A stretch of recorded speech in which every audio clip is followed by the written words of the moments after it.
Welcome everyone, आप सभी का स्वागत है हमारे यूट्यूब चैनल हिंदी शिक्षा संगम में। आज मैं हिंदी नाटक में सिंदूर की होली जो नाटक है लक्ष्मी नारायण मिश्र के द्वारा रचित है, इसके बारे में बताऊंगी। यह यूजीसी नेट के सिलेबस में है और यह बहुत महत्वपूर्ण नाटक हो जाता है, तो इसके बारे में हम विस्तार से जानेंगे। तो चलिए मित्रों, वीडियो की शुरुआत करते हैं। यह इंपॉर्टेंट अनाउंसमेंट है। यदि आपको यूजीसी नेट के सिलेबस से किसी भी विषय, नाटक, एकांकी, कहानी के बारे में जानना है तो आप हमारे वीडियो को देखने के लिए हमारे चैनल से जुड़ सकते हैं। इसमें प्लेलिस्ट बनाया गया है, वहां जाकर आप देख सकते हैं किसी भी विषय पर वीडियो। यदि आपको कोई भी प्रॉब्लम हो या फिर किसी विषय पे वीडियो चाहिए तो आप हमें व्हाट्सअप नंबर, टेलीग्राम ग्रुप से जुड़कर आप मैसेज कर सकते हैं और बता सकते हैं कि आपको किस विषय पर वीडियो चाहिए। तो चलिए मित्रों, वीडियो की शुरुआत करते हैं। ये जो नाटक है इसका प्रकाशन वर्ष हुआ था 1934 ईस्वी में। यह नाटक कितने अंकों में विभक्त है? 3 अंकों में विभक्त है। इब्सन, बर्नार्ड शो इत्यादि पश्चिमी विचारकों से प्रभावित लक्ष्मी नारायण मिश्र हिंदी में समस्या नाटक के महत्वपूर्ण लेखक है। विषय वस्तु क्या है? तो जैसा कि इस नाटक की भूमिका में ही राम प्रसाद त्रिपाठी लिखते हैं। प्रस्तुत नाटक है के रचयिता Shri Lakshmi Narayan ji Ibsen, Bernard Shaw आदि नाटककारों के विचारों से, भावनाओं से प्रेरित होकर हिंदी नाट्य साहित्य में नवीन धारा का प्रचार करने की चेष्टा कर रहे हैं। मिश्र जी ने बुद्धिवाद से प्रेरित होकर यह नाटक लिखा है। यह एक समस्या नाटक है। यह नाटक 3 अंकों में विभाजित है। इसमें तत्कालीन नारी समस्याओं का चित्रण हुआ है। इसमें नारी देह, पुनर्विवाद और वैधव्य की रचना जो समस्या है पर प्रकाश डाला गया। इसमें मिश्र जी द्वारा प्रेम, कला एवं साहित्य का खूबसूरत अंतद्वंद चित्रित हुआ है। उसके प्रत्येक पात्र का अपना अपना व्यक्तित्व है। प्रत्येक की भावना और इसके व्यक्तित्व का चित्रण सहानुभूतिपूर्ण किया गया है। इसमें भावुकता के भीतर बुद्धिवाद का पक्ष लिया गया है तथा सामाजिक वैषम्य की पृष्ठभूमि में नारी एवं पुरुष के संबंधों का चित्रण किया गया है। पात्र है, इसमें प्रमुख पात्र कौन कौन है उसके बारे में जानते हैं। मुरारी लाल है, डिप्टी कलेक्टर जो स्वभाव से भ्रष्ट है, धोखेबाज और चरित्रहीन है। पैसों के लिए अपने मित्र एवं एक निर्दोष युवक की हत्या कर देता है। रजनीकांत है, ईमानदार, निर्भीक और कर्तव्यनिष्ठ पात्र है, जिसके न होते हुए भी पूरा नाटक इसी के केंद्र में घूमता है। चंद्रकला है, इससे प्रेम करती है। मनोरमा है, विधवा, वैधत्व को झेल रही तर्कशील नारी पात्र है। यह कला की पुजारी और संपूर्ण नाटक में मिश्र जी ने इसी पात्र के द्वारा पश्चिमी भारतीय सभ्यता में अंतर के साथ प्रेम, विवाद, तलाक, कला, शिक्षा और कानून का संवाद करवाया है। मनोज संकट है, बांसुरी बजाता रहता है और पिता की मौत के कारणों को न जान पाने से मानसिक रूप से विक्षिप्त सा रहता है। मनोज भी तर्कशील प्राणी है। चंद्रकला है, मुरारी लाल की पुत्री, जिसे रजनीकांत से पहली नजर में प्रेम हो जाता है। रजनीकांत की मृत्यु पर वह क्षोभ से भर उठती है और मरणासन पड़े रजनीकांत के हाथों से अपने मांग में सिंदूर भर लेती है। अपनी भावुकता के आवेश में वह मनोरमा के वैधव्य से अपने वैधव्य को ऊंचा बताती है। चंद्रकला आधुनिक विचारों की युवती है, जिसे सामाजिक रूढ़ियों का बंधन अस्वीकार है। वह तथ्यों से ज्यादा भावनाओं के महत्व की पक्षधर है। चंद्रकला क्या है? वह आधुनिक विचार की युवती है, जिसे सामाजिक रूढ़ियों का बंधन, जो समाज में जो रूढ़ी चली आ रही है, परंपरा का बंधन है, उसे वह अस्वीकार करती है, उसे वह मानती नहीं है। भगवंत सिंह है, जमींदार, जो रजनीकांत की हत्या करवाता है। यह सहायक रहता है। हरनंदन है। हरनंदन कौन है? रजनीकांत की हत्या में सहायक है।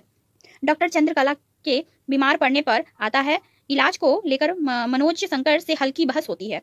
गौण पात्र कौन कौन है? महिर अली, वह कुछ और जन है। विशेष यह समस्या नाटक है जो इब्सन और बर्नार्ड शो से प्रभावित हो समझ को ध्यान में रखकर लिखा गया है। कथा सार क्या है? पहला अंक। नाटक के इस पहले अंक में ही सभी महत्वपूर्ण पात्रों का परिचय मिल जाता है। इस नाटक में रजनीकांत नामक युवक की हत्या की सुपारी लेकर जमींदार भगवंत सिंह के साथ हरनंदन सिंह पहुंचता है। शुरू में डिप्टी कलेक्टर घूस लेकर उन्हें आपस में समझौता करवाने के एवं स्वयं रजनीकांत को समझा बुझा देने का सुझाव देता है। रजनीकांत भगवंत सिंह के ही वंश से था, जिसका जमीनी विवाद उससे रहा था। भगवंत सिंह रजनीकांत की लगानबंदी पर भाषणबाजी एवं उसकी सक्रियता से चिढ़ा हुआ है और उसे जान से मारना चाहता है। जब तक मुरारी लाल डिप्टी कलेक्टर सुझाव दे रहा था, तब तक उसने अपने गुंडों से रजनीकांत को मरवा दिया था। हत्या की बात पर मुरारी लाल आग बबूला हो जाता है, लेकिन शीघ्र ही इस घटना पर 4 गुना घूस 40,000 मिलने पर शांत हो जाता है। यहाँ क्या दिखाया गया है? यहाँ घूसखोरी को दिखाया गया है।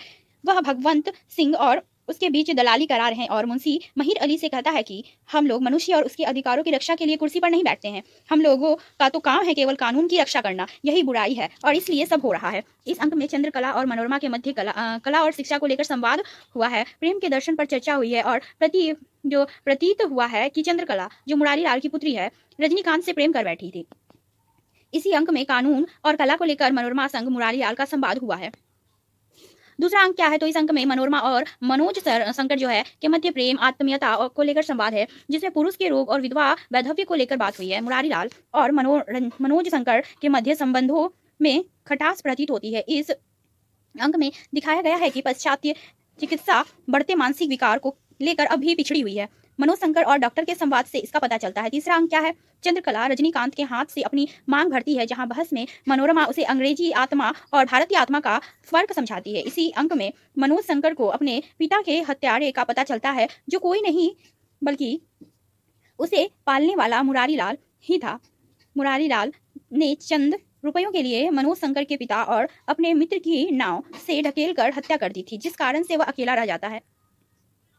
प्रमुख उदाहरण देखिए, पहला अंक में है, बस उसने आपका क्या बिगाड़ा है। बड़े घरानों में ऐसे लड़के भी पैदा हो जाते हैं, लेकिन किसी तरह से निभाना ही पड़ता है। उसकी बुराई तो आपको छिपानी चाहिए, इसमें आपकी भी बुराई है। मुरारी लाल का कथन है भगवंत सिंह से, आजकल का कानून ही ऐसा है, इसमें सजा उसको नहीं दी जाती है जो कि अपराध करता है, सजा केवल उसको होती है जो अपराध छिपाना नहीं जानता है। बस यही कानून है। हम लोग मनुष्य और उसके अधिकार की रक्षा के लिए कुर्सी पर नहीं बैठते हैं। हम लोग का तो काम ही है केवल कानून की रक्षा करना, यही बुराई है और इसलिए यह सब हो रहा है। मुरारी लाल महिर अली से कहता है, कला का आधार है विश्वास और शिक्षा का संदेह। इन दोनों को एक ही साथ रख देना तो शत्रुओं को बांधकर एक साथ समुद्र में फेंक देना है। मनोरमा चंद्रकला से कहती है, इसका मतलब कि कीचड़ में कमल नहीं उगना चाहिए, लेकिन जो स्वभाव है वह कमल ताल के कीचड़ में उगेगा, लेकिन गंगा के बालू में नहीं। मनोरमा चंद्रकला से कहती है, तुम जानती हो मैं किसे प्रेम करती हूँ।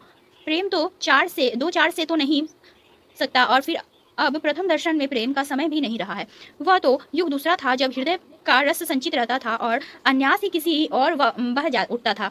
वह तो व्यय की मात्रा संचय से अधिक हो गई है। उसके साथ प्रेम नहीं विनोद की बात हो सकती थी, उसके साथ खिलवाड़ हो सकता था, तबीयत बहलाई जा सकती थी। चंद्रकला मनोरमा से कहती है, संसार की सीधी भाषा में जिस चीज को लोग सुख समझते हैं वह तो मुझे नहीं 2 महीने से मिल रहा है। समय पर स्वादिष्ट भोजन और सुख की नींद, सुंदर वस्त्र, संसार का सुख तो इन्हीं 3 वस्तुओं में सीमित है। मनोरमा मुरारी लाल से कहती है, कला की साधना अपने लाभ के विचार से नहीं होती है। गुलाब खिल रहा था, बसंत आ रहा था, आधी रात को पूर्णमासी का चंद्रमा धरती की ओर देख रहा था। उसे देखकर मेरी कल्पना और भावना उत्तेजित हो उठी, मैंने उसका चित्र बना दिया। मनोरमा मुरारी लाल से कहती है, हरगिज नहीं। आप भी सोचिए, दूसरों के दंड की व्यवस्था तो आप करते हैं, आपके दंड की व्यवस्था कौन करेगा। और यह उचित भी नहीं है कि कई दिनों से आप इस तरह संकेत कर रहे हैं, आप अपनी मर्यादा भूल रहे हैं। मैं विधवा हूँ, मेरे साथ परिहास का कोई अर्थ नहीं है। मनोरमा मुरारी लाल से कहती है, पुरुष आंख के लोलुप होते हैं, विशेषतः स्त्रियों के संबंध में। मृत्यु शेष्या पर भी सुंदर स्त्री इनके लिए सबसे बड़े लोभ की चीज होती है। मनोरमा मुरारी लाल से कहती है,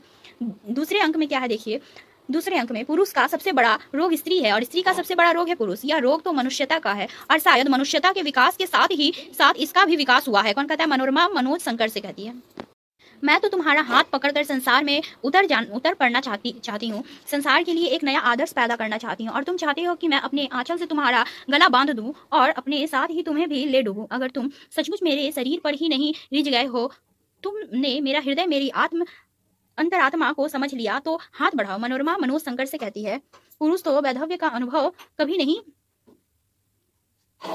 करते। मनोरमा मुरारी लाल से कहती है, यह विधवा आप नहीं जानते, या शायद जानते भी हैं, अज्ञान है, हलाहल है। कोई भी पुरुष उसे छू कर या पीकर जी नहीं सकता है। उसका हाथ मैंने इसलिए नहीं पकड़ा था कि मैं उसे स्त्री बनाऊंगा, उसका हाथ तो मैंने इसलिए पकड़ा था कि मैं जीवन भर अविवाहिता रहूंगा। मनोज शंकर मुरारी लाल से कहते हैं, किसी को गोली मारना यदि वीरता है तो गोली मारकर बांसुरी बजाना तो वीरता से बढ़कर वीरता और महानता से बढ़कर महानता है। यदि यह मुझसे संभव हो सके तो मैं समझूंगा कि मैं अपने से बड़ा हूँ, मनुष्य से बड़ा हूँ। मनोज शंकर मुरारी लाल से कहते हैं, मेरा दुख मेरी आत्मा में सब ओर से व्याप्त हो चुका है। यदि मैं व्यंग ना करूंगा, विनोद में अपनी को भूल जाने की चेष्टा ना करूंगा, तो मैं जीवित नहीं रह सकता हूँ, मुझे मरना होगा।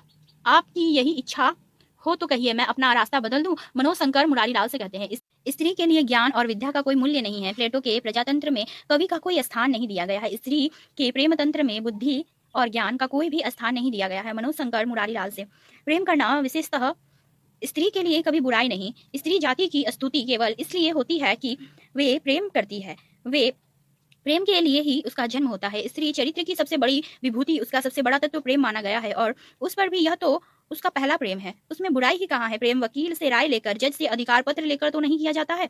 जो बात स्वभाव है, प्राकृतिक है, वह तो चरित्र का गुण अवगुण नहीं है। मनोज शंकर मुरारी लाल से कहता है,